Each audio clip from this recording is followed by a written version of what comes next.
Would you know what to do if this happened to you? The most important thing is to maintain your safety and the safety of the officer conducting the stop. In this instance, two people are now going to meet for the first time. It is imperative that the driver of the vehicle and the occupants of the vehicle understand that an officer is conducting an investigation. You should answer all questions to the best of your ability and follow all commands. When being stopped by a police officer, immediately but safely pull off the roadway and into an area that can accommodate your car and the patrol car. A parking lot will do as well. Next, roll your window down and stay in the car. Don't move around and keep your hands on the steering wheel so the officer knows you are not obtaining something that may harm them. Remember, the police officer does not know what is in your car. The police officer will approach your car along the driver's side in most cases, and upon reaching your open window, will tell you what they want from you. They will ask for your driver's license and insurance card. It may benefit you to have these items easily available in the car so that you can give them to the officer without trying to find them when asked. If you have to reach to obtain your paperwork, explain to the officer what you are doing before you do it.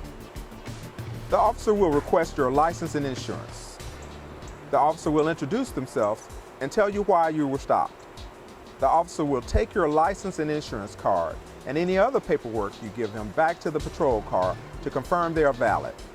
The officer will check for warrants and check the vehicle status. The officer may have stopped you for a safety concern, like a road hazard or unforeseen dangers you may not be aware of. If you honestly don't know what you have done, be patient. The officer will explain it.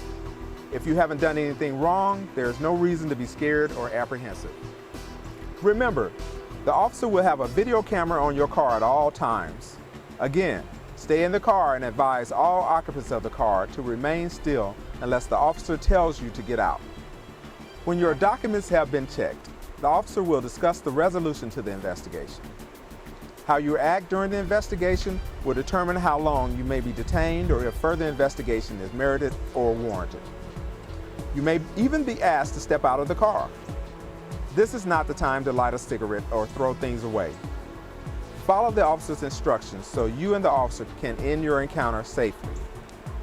You will be given an opportunity to explain in a brief, concise statement your side of the incident that will be documented by the officer. The officer will not hold court on the side of the road. If you are not satisfied with the officer's decision, the courtroom is where you argue your case. If you are not pleased with the officer's conduct, make a complaint to the officer's supervisor at the police station. There are many reasons we conduct traffic stops pertaining to our laws and initiate it for the protection of our communities. They help police departments slow traffic, keep you focused on your driving, and at times investigate problems in communities. They are a mandatory tool in law enforcement. Please know, your safety is at the heart of what we do.